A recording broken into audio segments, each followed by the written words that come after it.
Friends, स्वागत है आपका हमारे YouTube channel study with knowledge में। तो आज हम आपको पॉलिटेक्निक एंट्रेंस एग्ज़ाम के फिजिक्स का पहला चैप्टर बताने वाले हैं, जिसका नाम है मापन। तो वीडियो को शुरू से लेकर अंत तक देखिए। वीडियो पसंद आए तो वीडियो को लाइक कीजिए और चैनल को सब्सक्राइब कीजिए। तो चलिए वीडियो को स्टार्ट करते हैं। जैसा कि इस चैप्टर का नाम है मापन, तो मापन क्या है? जैसे हम सामान्य भाषा में कहें तो हम जब किसी चीज़ को नापते हैं तो उसे मापन कहते हैं। पर मापन का असली मतलब क्या है? मापन क्या है? जैसे हम किसी चीज़ को नापते हैं, जैसे द्रव्यमान को नापते हैं, तो हमें एक मानक की आवश्यकता होती है। जैसे हमें चीनी तौलना हुआ तो हम किस चीज़ से तौलेंगे? एक लोहे के बाट से तौलेंगे, तो उसी को हम मानक कह देंगे। जैसे हमें 1 मीटर कपड़ा लेना है तो एक छड़ रहती है, उसी को हम 1 मीटर मान लेते हैं, तो उसी से हम कपड़ा नापते हैं। 1 मीटर 2 मीटर, वो छड़ क्या कहलाएगा? मानक कहलाएगा। तो समझ में आ गया होगा कि मानक क्या है। मानक तो हमें मिल गया कि मानक क्या है, लेकिन मिलने के बाद हम इसे किस में मापेंगे, मतलब किस चीज़ में मापेंगे। तो जैसे हमें एक लोहे का टुकड़ा दे दिया गया और कह दिया गया कि ये 1 किलो है, तो और एक छड़ दे दी गई, कहा गया कि ये 1 मीटर है। तो किलो है, मीटर है, ये हमारा कहलाएगा मात्रक। तो किसी भी भौतिक राशि को मापने के लिए हमें 2 चीज़ों की आवश्यकता होती है। एक उसका आंकिक मान और दूसरा होता है मात्रक। जैसे किलो हो गया, द्रव्यमान को हम नापते हैं, किलो में मापते हैं, और कपड़े को या लंबाई को मीटर में मापते हैं। तो वैसे ही मात्रक होते हैं। तो मापन है। मापन को हम 2 चीज़ों में व्यक्त करते हैं। एक हो गया आंकिक मान, और दूसरा हो गया मात्रक। जैसे हमने कहा 2 किलो, जैसे हमने 2 किलो कह दिया, 2 क्या हो गया? उसका आंकिक मान हो गया, और किलो क्या हो गया? मात्रक हो गया। जैसे हमने कोई लंबाई नापी 2 मीटर, 2 मीटर हमने कोई चीज़ नाप लिया, लंबाई नापी 2 मीटर, और 2 उसका आंकिक मान है और ये मात्रक है। आंकिक मान क्या होता है कि आंकिक मान वह संख्या है, मतलब उसका मात्रक कितनी बार जुड़ा है। जैसे हमने 1 मीटर है तो उससे हम 1 मीटर को हमने 2 बार नापा है, तो वो 2 मीटर कहलाएगा। 3 बार नाप लेते तो 3 मीटर कहलाता। मतलब वह मात्रक उसमें कितनी बार जुड़ा है, वह आंकिक मान हो गया। और मात्रक क्या होता है? राशि के मात्रक का नाम जिसमें वह भौतिक राशि मापी जाती है। मतलब कोई भी भौतिक राशि को मापने के लिए जिसमें मापते हैं, किसी भी भौतिक राशि को हम जिस चीज़ में मापते हैं वह उसका मात्रक कहलाता है। जैसे हम द्रव्यमान को किलो में नापते हैं तो ये किलो इसका मात्रक हो गया। लंबाई को हम मीटर में नापते हैं तो ये इसका मात्रक हो गया। जैसे समय हो गया 1 सेकंड, 2 सेकंड, 3 सेकंड, तो जो सेकंड हो गया उसका मात्रक हो गया। तो चलिए अब देख लेते हैं कि राशियाँ और मात्रक।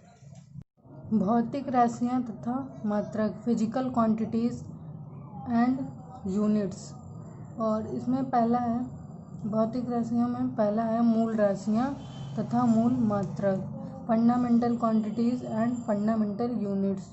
तो मूल राशियाँ क्या हैं? वे भौतिक राशियाँ जो एक दूसरे से स्वतंत्र होती हैं, उन्हें मूल राशियाँ कहते हैं। एक दूसरे से स्वतंत्र मतलब क्या है? जैसे लंबाई है, लंबाई हम इसे मीटर में मापते हैं। द्रव्यमान है, किलो में मापते हैं। ये एक दूसरे से स्वतंत्र हैं। मतलब ऐसा तो नहीं है कि हम मीटर पर सेकंड लिख दें या फिर मीटर पर सेकंड स्क्वायर लिख दें। मतलब ये स्वतंत्र है। सिर्फ मीटर है तो सिर्फ मीटर ही रहेगा। और ये किलो है तो सिर्फ किलो ही रहेगा, मतलब एक दूसरे से स्वतंत्र है, मतलब इसमें कुछ जुड़ा ही नहीं हुआ है। जैसे हो गया मीटर पर सेकंड, तो इसमें मीटर और सेकंड ये है चाल का मात्रक है, चाल। जैसे 1 मीटर पर सेकंड, मतलब मीटर भी है और सेकंड भी है, ये एक दूसरे से जुड़ा हुआ है, स्वतंत्र नहीं है। और ये सिर्फ मीटर और ये सिर्फ किलो, तो ये स्वतंत्र है और ये भी स्वतंत्र है। तो वे राशियाँ जो एक दूसरे से स्वतंत्र होती हैं मूल राशियाँ कहलाती हैं। तो हमारी मूल राशियाँ 7 हैं, 7 मूल राशियाँ बनाई गई हैं और उनके 7 मूल मात्रक हैं। तो चलिए देख लेते हैं वो कौन कौन सी राशियाँ हैं और उनके मात्रक क्या हैं। ये हैं वो 7 मूल राशियाँ। पहला है लंबाई, और लंबाई का मात्रक होता है मीटर और इसे हम एम से प्रदर्शित करते हैं। दूसरा है द्रव्यमान, द्रव्यमान को हम किलोग्राम में नापते हैं और इसे केजी से व्यक्त करते हैं। तीसरा है समय, समय को हम सेकंड में मापते हैं और इसे एस से प्रदर्शित करते हैं। विद्युत धारा है, विद्युत धारा को हम एम्पीयर में नापते हैं और इसे ए से प्रदर्शित करते हैं। पांचवा है ताप, ताप को हम केल्विन में नापते हैं और इसे के से प्रदर्शित करते हैं। ज्योति तीव्रता कैंडेला सीडी से व्यक्त करते हैं। पदार्थ की मात्रा, इसका मात्रक है मोल और इसे हम मोल में प्रदर्शित करते हैं। तो ये हैं वो 7 मूल राशियाँ और मूल राशियों के मात्रक को मूल मात्रक कहते हैं। तो ये मूल राशियाँ हो गई और ये मात्रक हो गया और इनके संकेत हो गया, इसमें किस तरह लिखते हैं। तो चलिए ये तो हो गया, पहला हो गया मूल राशियाँ तथा मूल मात्रक। हम दूसरा देख लेते हैं व्युत्पन्न राशियाँ तथा उनके मात्रक। व्युत्पन्न राशियाँ, व्युत्पन्न राशियाँ क्या हैं? वे राशियाँ जो मूल राशियों की सहायता से प्राप्त होते हैं उन्हें व्युत्पन्न राशियाँ कहलाते हैं। तो जैसे कि हो गया क्षेत्रफल हो गया, आयतन हो गया, चाल हो गया, दाब हो गया, ये सब हमारे व्युत्पन्न राशियाँ हैं। मतलब कि जैसे लंबाई मीटर होता है इसका मात्रक और द्रव्यमान किलोग्राम में। तो ये तो एक दूसरे से स्वतंत्र हैं, इसका मतलब ये है मूल राशियाँ हैं। जैसे हम चाल की बात करें, चाल इसे हम कैसे नापते हैं? किलोमीटर प्रति घंटा, किलोमीटर प्रति घंटा में नापते हैं। तो जैसे इसमें लंबाई भी आ गई और समय भी आ गया, ये दोनों मिलकर बना है इसका मात्रक, इसका मतलब ये व्युत्पन्न मात्रक हो गया। ये है व्युत्पन्न राशि। चाल का सूत्र क्या होता है? चाल बराबर दूरी बटा समय। तो चाल है दूरी बटा समय, मतलब यहाँ दूरी भी आ गई और समय भी आ गया। तो ये हो गया मूल राशियाँ और इसका मात्रक हो गया किलोमीटर प्रति घंटा। तो ये हो गया व्युत्पन्न राशि, व्युत्पन्न मात्रक। जैसे आयतन हो गया, आयतन को हम किस में मापते हैं? मीटर क्यूब में। तो इसमें मीटर, मीटर और मीटर, मतलब 3 मूल मात्रक हैं। 3 मूल मात्रक से मिलकर बना है व्युत्पन्न मात्रक, ये मीटर क्यूब। ऐसे ही क्षेत्रफल है, क्षेत्रफल में मात्रक होता है मीटर स्क्वायर। इसमें दो मीटर है, मीटर और मीटर, 2 मूल मात्रक का गुणा हुआ है, तब ये बन गया व्युत्पन्न मात्रक। तो अब चलिए देख लेते हैं कि मात्रक की कौन कौन सी पद्धतियाँ हैं। मतलब मीटर हो गया, इसे हम सेंटीमीटर में भी बदल सकते हैं, और जैसे ये किलो हो गया, इसे हम ग्राम में भी बदल सकते हैं। तो इसी तरह देखते हैं कौन कौन सी पद्धतियाँ हैं। तो मात्रकों की पद्धति, मात्रकों की पद्धति में पहला है सीजीएस पद्धति। सीजीएस पद्धति क्या है? जैसे हम किलोग्राम है और मीटर है, घंटा है, तो इसमें हम द्रव्यमान को किलोग्राम में हम नापते हैं और लंबाई को मीटर में और समय को घंटे में। तो इस तरह हम नापते हैं। लेकिन सीजीएस पद्धति में क्या होगा, द्रव्यमान को हम ग्राम में नापेंगे और लंबाई को हम सेंटीमीटर में नापेंगे और समय को घंटे में नापेंगे। तो यहीं से पता चल रहा है सीजीएस पद्धति मतलब सेंटीमीटर, ग्राम और सेकंड, मतलब हम द्रव्यमान को ग्राम में नापेंगे और लंबाई को सेंटीमीटर और समय को हम सेकंड में नापेंगे। ऐसे ही दूसरा है हमारा एमकेएस पद्धति।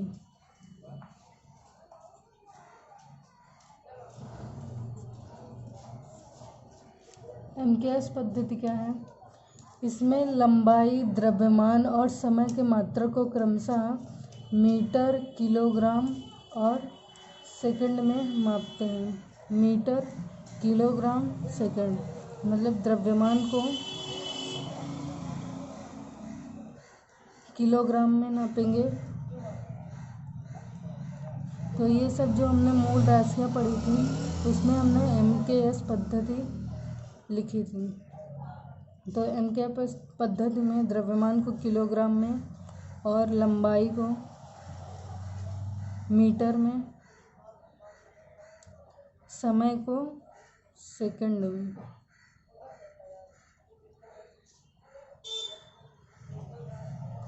तो ये हो गया एमकेएस पद्धति। अब देखें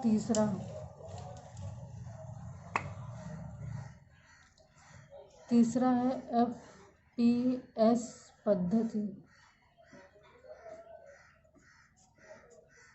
तो एफपीएस पद्धति में क्या होता है, फुट, पाउंड, सेकंड होता है। एफ का मतलब फुट, पाउंड, सेकंड, मतलब हम लंबाई को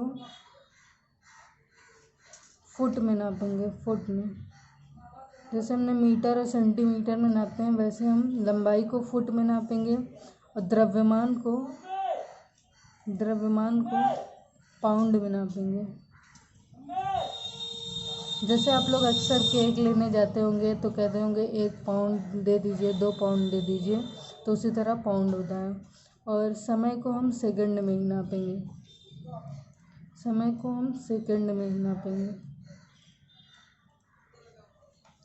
तो ये 3 पद्धतियाँ हो गई, सीजीएस पद्धति, एमकेएस पद्धति, एफपीएस पद्धति। और लास्ट है हमारा एसआई पद्धति। एसआई पद्धति मात्रकों की अंतर्राष्ट्रीय पद्धति है तथा संपूर्ण भौतिकी में प्रयुक्त होती है। मतलब जितना भी आप फिजिक्स पढ़ते हैं उसमें एसआई पद्धति का अधिकतम यूज होता है। तो पहला क्या हो गया, सीजीएस पद्धति, सेंटीमीटर, ग्राम, सेकेंड। एमकेएस पद्धति में क्या होता है, मीटर, किलोग्राम, सेकेंड। और एफपीएस पद्धति में फुट, पाउंड, सेकेंड। अब हम लास्ट वाला देख लेते हैं, एसआई पद्धति।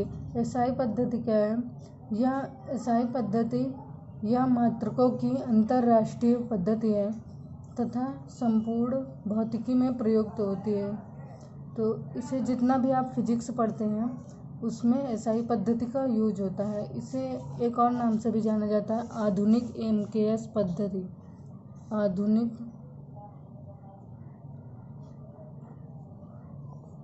एमकेएस पद्धति।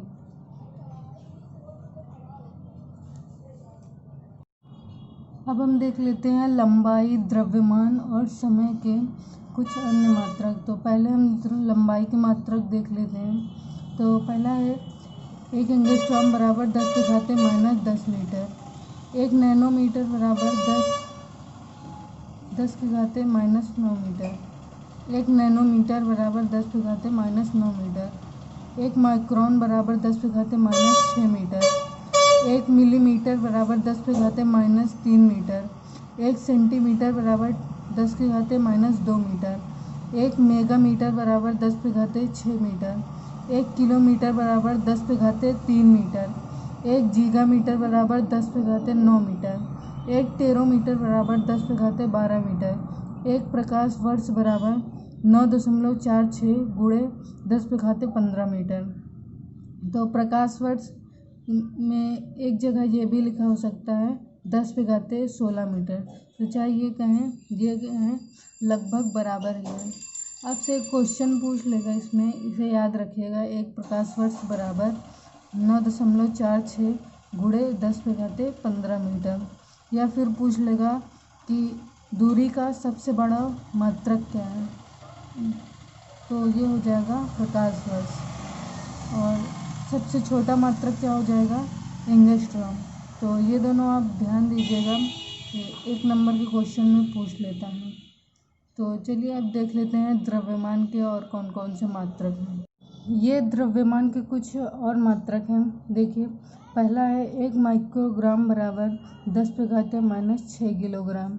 1 मिलीग्राम बराबर 10⁻⁻3 किलोग्राम। 1 ग्राम बराबर 10⁻⁻3 किलोग्राम। 1 कुंटल बराबर 10⁻2 किलोग्राम मतलब 100 किलो। 1 मीट्रिक टन बराबर 10⁻3 किलोग्राम मतलब 1000 किलो। तो लंबाई की अन्य मात्रकों को इस तरह बदलना आप याद कर लीजिएगा कि 1 माइक्रोन बराबर कितना होता है, 10⁻⁻6, और 1 सेंटीमीटर बराबर 10⁻⁻2 मीटर। तो इस तरह इसको भी याद कर लीजिएगा और इसको भी याद कर लीजिएगा। हम तीसरा देखते हैं समय के और कौन कौन से मात्रक हैं। ये है समय का मात्रक। 1 पिको सेकंड बराबर 10⁻12 सेकंड। 1 नैनो सेकंड बराबर 10⁻9 सेकंड। 1 माइक्रो सेकंड बराबर 10⁻6 सेकंड। 1 मिली सेकंड बराबर 10⁻3 सेकंड। तो ये हो गया समय के अन्य मात्रक। अब हम अगले टॉपिक की बात करते हैं। अगला टॉपिक है सार्थक अंक। अब बात करते हैं सार्थक अंक की। ये सार्थक अंक क्या है, मतलब जब हम किसी चीज़ को नापते हैं तो हम एकदम, ऐसा नहीं होता कि एकदम हम एक्यूरेट नापते हैं, कुछ पॉइंट का डिफरेंस आ ही जाता है। जैसे हमें एक रॉड दे दी गई, रॉड ये है, मान लेते हैं 2 मीटर की रॉड है। 2 मीटर की रॉड है, तो आपने जैसे हमने मापने के लिए कहा, तो आपने नाप कर बोला 1.8 मीटर है, और किसी दूसरे ने बोला 1.9 मीटर है। तो ये एक्चुअल में 2 मीटर है, लेकिन आपने नापा कितना, 1.8 मीटर, और ये हो गया 1.9 मीटर। तो थोड़ी सी मिस्टेक हो जाती है। तो जैसे ये है 1, ये पूरा पूरा है, तो इसे बोलेंगे एक्यूरेट डिजिट, एक्यूरेट डिजिट। और ये है डाउटफुल डिजिट, डाउटफुल डिजिट। तो ये मतलब आपको एकदम कंफर्म है कि 1 है। और 9, किसी का 9 आ रहा है और किसी का 8 आ रहा है, मतलब इसमें कुछ संदेह है कि 8 होगा कि 9 होगा, इसलिए ये डाउटफुल डिजिट हो। तो सार्थक अंक ज्ञात करने के लिए जब हम किसी, सार्थक अंक क्या है, किसी यंत्र की यथार्थता की सीमा उस यंत्र के अल्पतमांक पर निर्भर करती है। मतलब उस यंत्र की, मतलब कितना वो यंत्र एक्यूरेट है, उसी पर निर्भर करती है। तो सार्थक अंक ज्ञात करने की कुछ नियम हैं, तो देख लेते हैं वो कौन कौन से नियम हैं। तो पहला है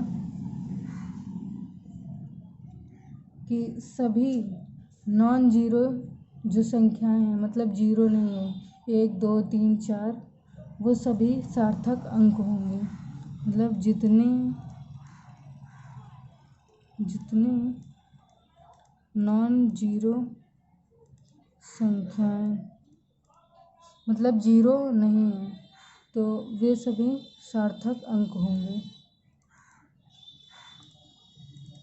जैसे एग्जाम्पल ले लेते हैं तो 3.144, तो इसमें कितने सार्थक अंक है? इसमें जीरो कहीं भी नहीं है, तो कितने सार्थक हैं इसमें? 1 2 3 4।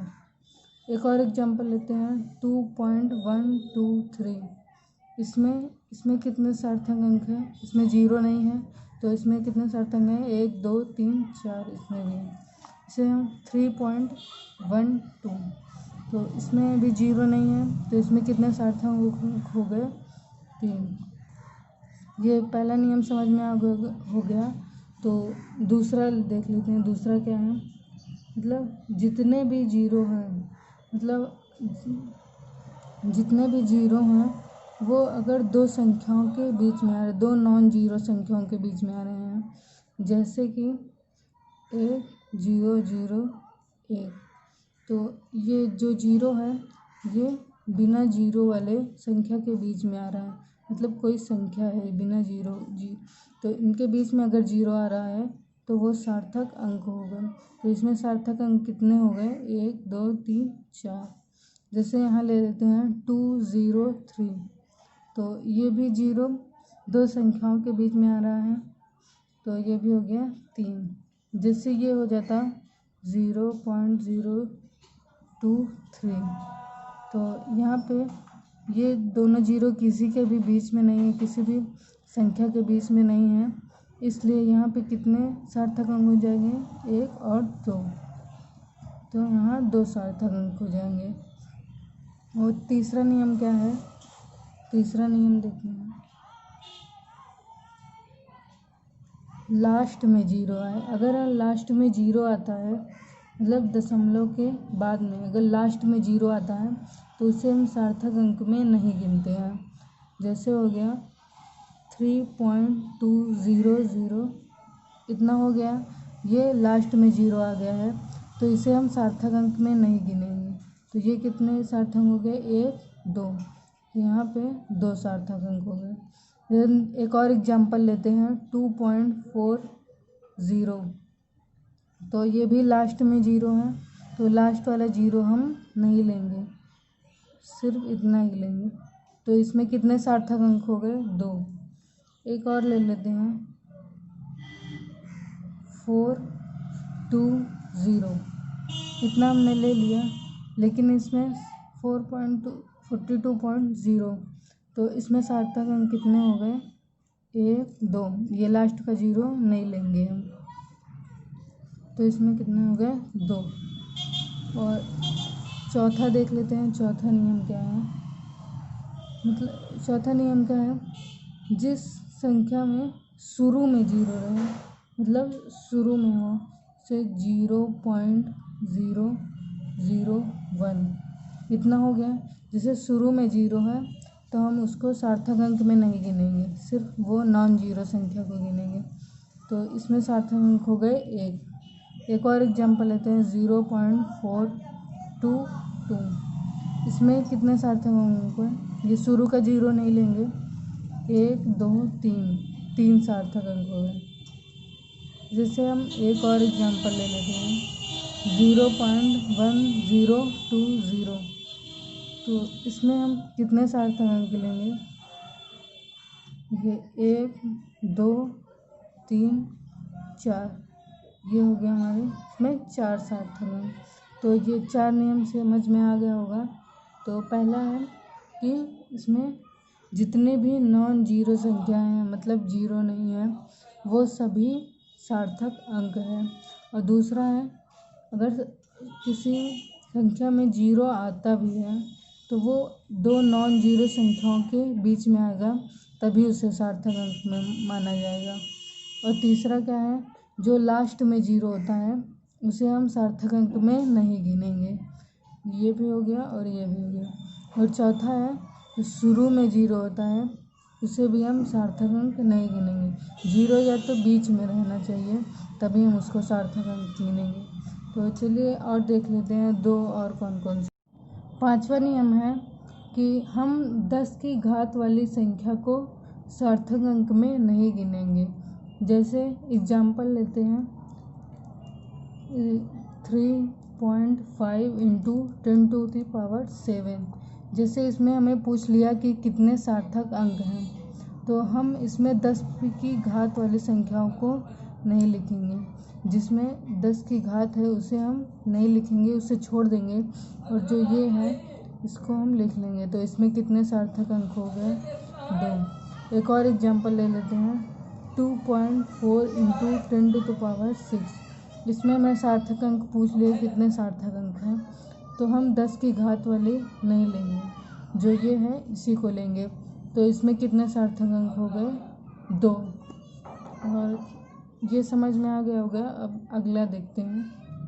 अगला क्या है कि जो कांस्टेंट है ये दोनों हैं, इनमें अगर हम सार्थक अंक पूछेंगे तो इसका हो गया इनफाइनाइट सार्थक अंक होते हैं, इनफाइनाइट।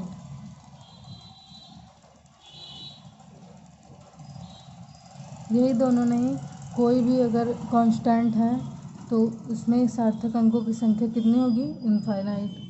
तो चलिए इस पर हम कुछ क्वेश्चंस करते हैं, उसके बाद हम कोटिमान और प्रतिशत त्रुटि देखेंगे।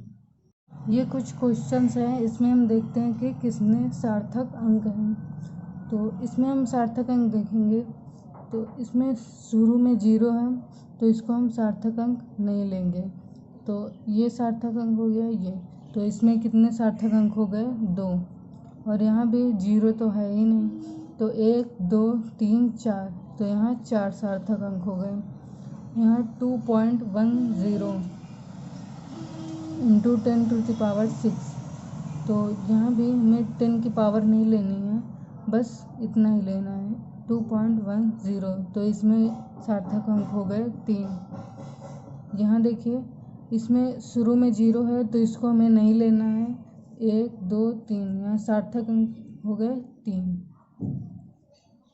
तो यहाँ भी देख लीजिए ये वाला क्वेश्चन 0.004200, तो इसमें हमें सार्थक अंक निकालना है। तो इसमें शुरू में 0 है, तो इसे हम नहीं लेंगे, तो 4200, इसमें कितने सार्थक अंक हो गए? 4। इसमें देखते हैं हम 26001, इतना है, तो ये 0 है लेकिन 2 संख्याओं के बीच में आ रहा है, तो इसका भी हो जाएगा 3 2 5, 5 सार्थक अंक। और यहाँ पे देखते हैं 3100, लेकिन इसमें लास्ट में 0 है, तो लास्ट में हमें 0 नहीं लेना है, तो इसमें सार्थक अंक हो गया 2। इसमें भी 0 नहीं लेना है, लास्ट में सिर्फ 2 हो जाएगा सार्थक अंक। और ये क्या है? 130 गुणे 10⁴, तो 10 की घात वाला हमें नहीं लेना है, और यहाँ लास्ट में 0 नहीं लेना है, हो जाएगा 2 सार्थक अंक। तो ये कुछ क्वेश्चंस थे जिन्हें हम सॉल्व किए, और आप इसी तरह प्रैक्टिस कर लीजिएगा, तभी आपको अच्छे से समझ में आएगा। इस वीडियो में बस इतना ही। अगले वीडियो में हम कोटिमान और प्रतिशत त्रुटि की बात करेंगे।